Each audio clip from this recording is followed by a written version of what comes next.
Hello दोस्तों, स्वागत है आप सभी का हमारे इस चैनल पर। दोस्तों, आज के इस वीडियो में हम लोग पढ़ेंगे तृतीय कर्नाटक युद्ध, या जिसको हम वांडीवास का युद्ध भी कहते हैं। ये हुआ था 1758 से 1763 के बीच।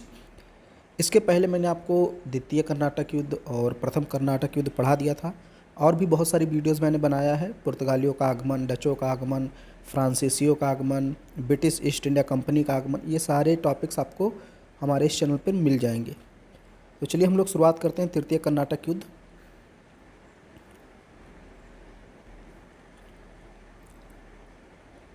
तृतीय कर्नाटक युद्ध, इसको हम लोग वांडीवास का युद्ध कहते हैं। 1758 से 1763 तक लड़ा गया था, 5 वर्षों तक। इसकी पृष्ठभूमि की बात करते हैं तो यूरोप में ऑस्ट्रिया में सप्तवर्षीय युद्ध हो रहा था एक प्रकार से, जो 1756 से 1763 तक लड़ा गया था। यूरोप में 7 वर्षों तक चलने वाला एक युद्ध हुआ था, जिसे सप्तवर्षीय युद्ध कहते हैं। और ये हुआ क्यों था? क्योंकि ऑस्ट्रिया ने वर्ष 1756 में सिलेसिया को प्राप्त करना चाहा था, और सप्तवर्षीय युद्ध छिड़ गया था। तो देखिए, ये अब हमको ज़्यादा यहाँ विश्व इतिहास में नहीं जाना है, बस इतना आप जान लीजिए कि यूरोप में सप्तवर्षीय युद्ध शुरू हुआ था 1756 से लेकर 63 के बीच। और उस सप्तवर्षीय युद्ध में इंग्लैंड और फ्रांस, यानी ब्रिटेन और फ्रांस, एक दूसरे के विरुद्ध लड़ रहे थे। इंग्लैंड में सप्तवर्षीय युद्ध हो रहा था, इंग्लैंड और फ्रांस एक दूसरे के विरुद्ध लड़ रहे थे, और उसी का परिणाम क्या हुआ कि भारत में भी दोनों लड़ गए। जैसे मैंने आपको बताया था, प्रथम कर्नाटक युद्ध में जब ऑस्ट्रिया के उत्तराधिकार का युद्ध हो रहा था यूरोप में, तो वहाँ भी इंग्लैंड और फ्रांस लड़ रहे थे, और उसका परिणाम ये हुआ कि यहाँ भी लड़ने लगे। तो कहने का मतलब ये है कि घटनाएं घट रही थी यूरोप में, लेकिन उसका प्रभाव कहाँ पड़ रहा था? भारत में भी पड़ रहा था। तो अब जब वहाँ युद्ध हो गया सप्तवर्षीय, और इंग्लैंड फ्रांस आमने सामने हो गए, तो भारत में भी दोनों कंपनियां आमने सामने हो गई। भारत में युद्ध भी हुए। 1758 में फ्रांसीसी general count Thomas Arthur de Lally, इसको लैली लिखा है यहाँ पे, लाली भी बोलते हैं। बेसिकली आप इसको जानिए, आर्थर डी लाली के नेतृत्व में फ्रांसीसी सेना ने अंग्रेज़ों के 2 किलों पर अधिकार कर लिया, यानी कि सेंट डेविड और विजयनगरम। ये अंग्रेज़ों के 2 किले थे भारत में, सेंट डेविड और विजयनगरम। इस पर किसने अधिकार कर लिया? फ्रांसीसी गवर्नर लाली ने।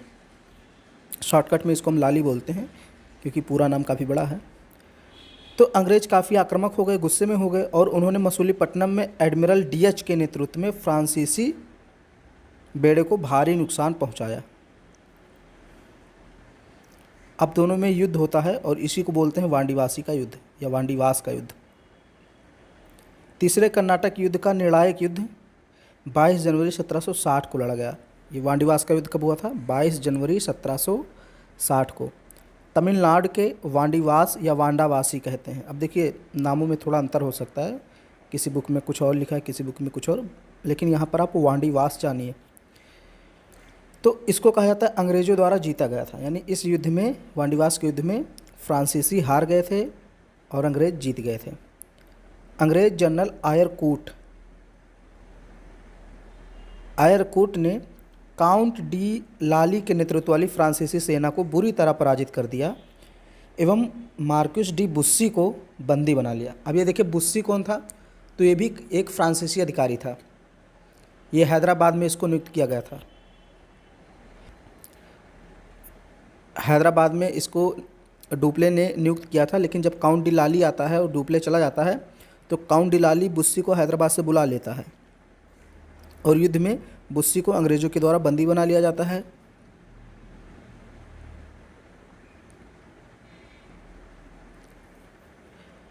सोलह जनवरी 1761 को आत्मसमर्पण किए जाने से पूर्व 8 महीने तक लाली द्वारा वीरतापूर्वक पांडिचेरी की रक्षा की गई थी। ये पुद्दुचेरी, या इसको कहीं कहीं पांडिचेरी बोलते हैं। तो इसकी काउंट डी लाली ने 8 महीनों तक रक्षा की, लेकिन उसके बाद उसने आत्मसमर्पण कर दिया। पुद्दुचेरी, जिंजी और माहे पर अपना वर्चस्व खो देने के पश्चात भारत में फ्रांसीसी शक्ति अपने निम्नतम स्तर पर पहुंच गई थी। लाली को युद्धबंदी के रूप में लंदन ले जाने के पश्चात फ्रांस को सुपुर्द कर दिया गया, जहां उसे कैद किया गया एवं वर्ष 1766 में उसे मृत्युदंड दे दिया गया। तो वांडीवास का युद्ध आपको समझ में आ गया होगा। अब हम लोग देखते हैं परिणाम और महत्व। इस युद्ध का परिणाम क्या हुआ, महत्व क्या हुआ। तृतीय कर्नाटक युद्ध निर्णायक साबित हुआ। तृतीय कर्नाटक युद्ध पेरिस की शांति 1763 के साथ समाप्त हुई। और प्रथम कर्नाटक युद्ध में कौन सी संधि हुई थी, एक्सला सैपेल की संधि 1748 में। तो ये सब याद रखिए, संधियाँ अक्सर पूछ ली जाती हैं।